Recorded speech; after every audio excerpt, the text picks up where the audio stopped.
Nós, a Europa, tem a ver com a Europa, tem a ver consigo. À sexta, uma reflexão sobre a atualidade europeia.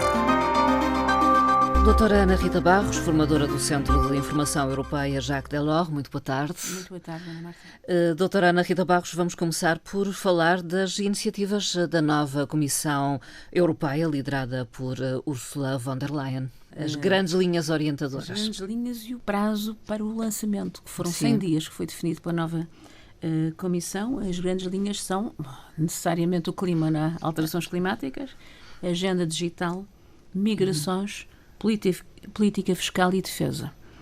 Constituem os temas estratégicos definidos por esta nova Comissão. E já sabemos algo mais em relação a cada uma delas, destas áreas?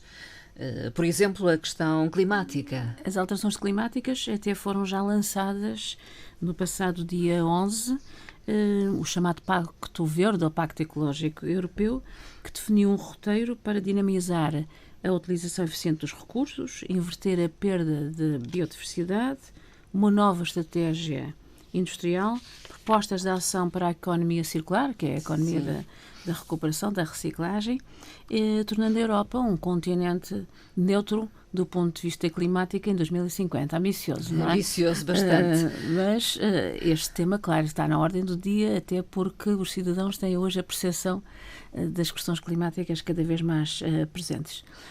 Este lançamento também está associado à recente conferência da COP25, que acaba exatamente hoje, portanto, uma antecipação da Comissão Europeia. Este tema, claro, que pressupõe um equilíbrio de negociações entre países do Norte e Sul mais favoráveis a estas medidas e a Europa de Leste com mais problemas de abandonar a economia dependente dos combustíveis tradicionais. Tudo isto implica uma injeção financeira, não é? Que já foi definida como um adicional no orçamento da União de 260 mil milhões de euros por ano até 2030, o que é também, e que vai ser canalizado como reivindicam para os países de leste. Em grande parte, claro. O segundo ponto da agenda é a agenda digital.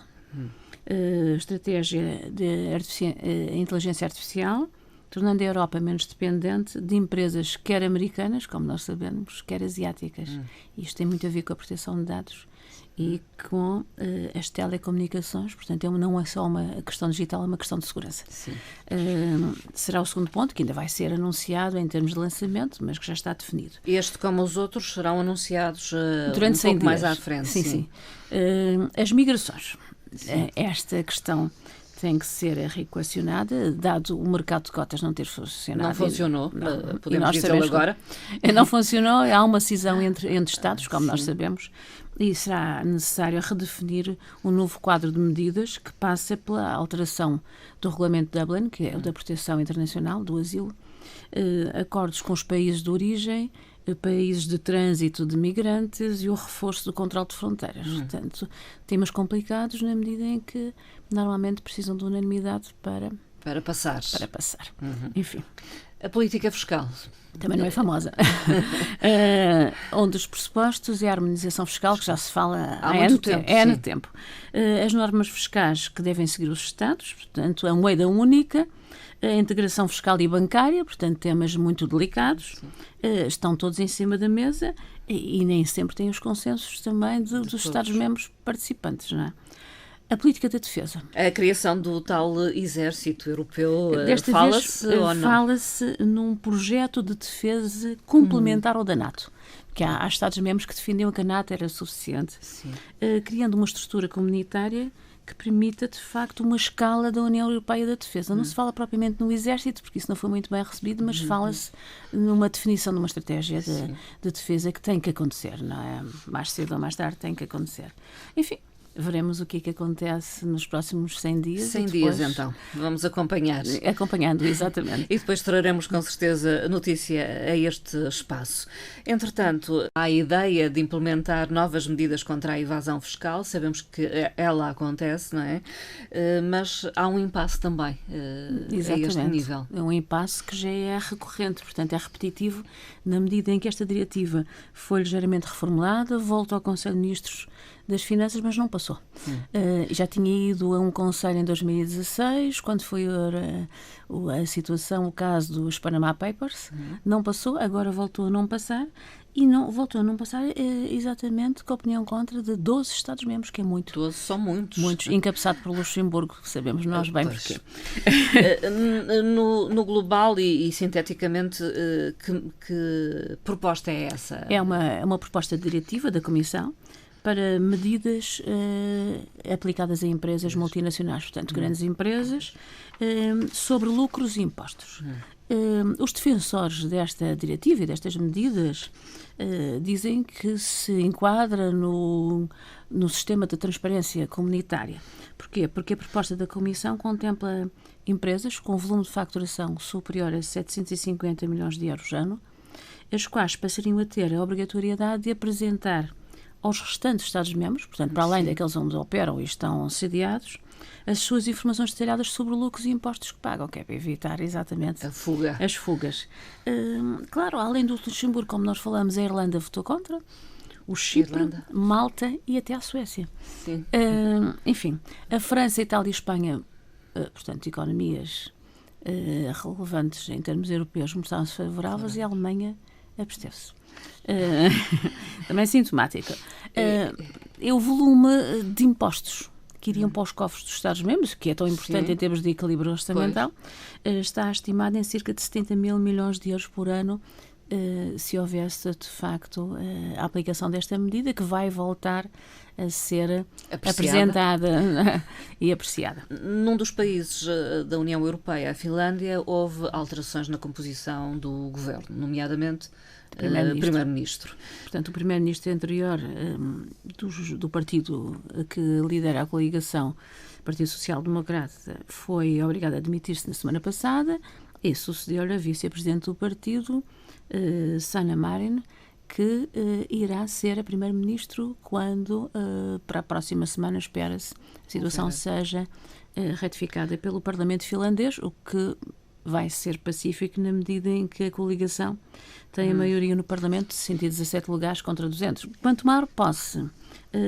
a Primeira-Ministra será a mais nova da história do país e a mais nova a nível mundial. Portanto, agora estamos com as novas gerações a chefiar. E as mulheres... E no feminino, tudo no feminino, não é? Chefiando um governo de coligação de centro-esquerda, formado pelo Partido Social Democrata, ao qual pertence a Primeiro-Ministro, indigitado, o Partido Liberal de Centro, os Verdes, a Aliança de Esquerdas e o Partido Popular Sueco. Na Finlândia, o Partido Popular Sueco, portanto, representante das minorias que falam sueco no país. Espera-se uma certa viragem à esquerda nesta governação, porque a Primeiro-Ministro já se assumiu como feminista, a defensora dos direitos das minorias, do Estado Social e de um sólido sistema educativo que afirma ser responsável por ela estar nesta situação, na medida em que pertencia a uma família com recursos modestos e conseguiu, através daquilo que o Estado lhe proporcionou em termos de sistema educativo, progredir. O que é curioso é esta mudança se ter dado a 3 semanas do fim da presidência finlandesa do Conselho da União Europeia. A presidência termina a 31 de dezembro, a 1 de janeiro a Croácia assume a presidência rotativa pela primeira vez, porque do Conselho da União Europeia. Exatamente, pela primeira vez, porque a Croácia é o mais recente Estado-membro, é Estado-membro desde 2013. Estas presidências rotativas são assumidas por 6 meses por Estados e fazem parte de um trio de presidências que define políticas de coordenação da União para um período de 18 meses. Esta presidência acontece em simultâneo com a presidência permanente, que também teve mudanças no início deste mês.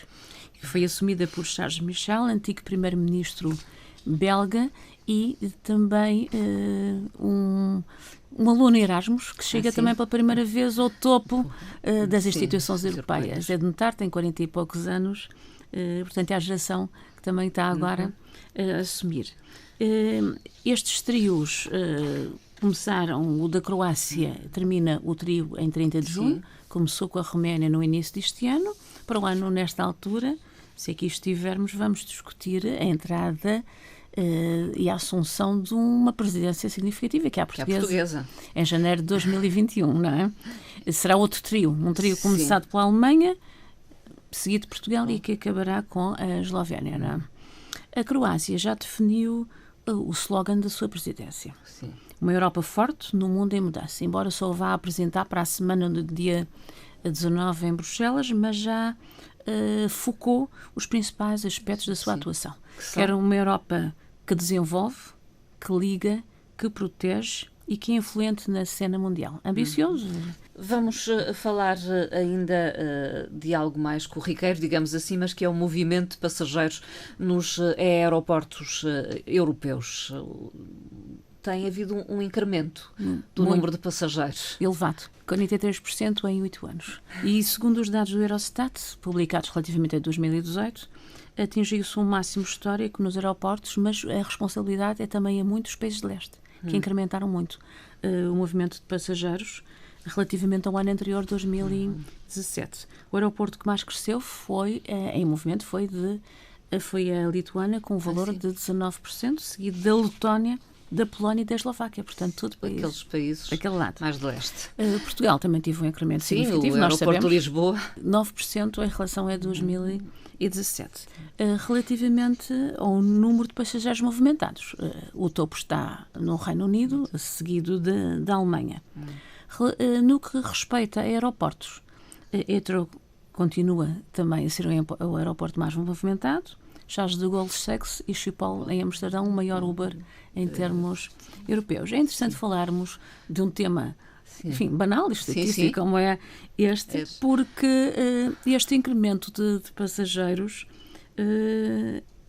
em todos os Estados-membros tem 2 contrapontos. Que é, tem custos ambientais, não é? Bastantes. Bastantes. Numa altura em que há uma consciência ambiental crescente. Sim. E, além disso, em que se nota, já em 2018, começou-se a notar em alguns estados um certo arrefecimento económico. Portanto, são 2 pontos a pensar. Sim. Relativamente. Será que estão reflexos nos próximos anos? No sentido inverso, digamos? Esta consciência ambiental e o fator económico poderão pesar?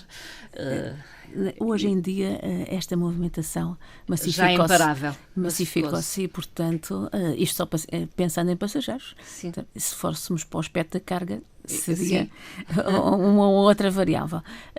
Portanto, poderá crescer ligeiramente, mas não terá reflexos significativos. Hoje, dia 13 de dezembro, dia de Santa Lucia ou Santa Luzia.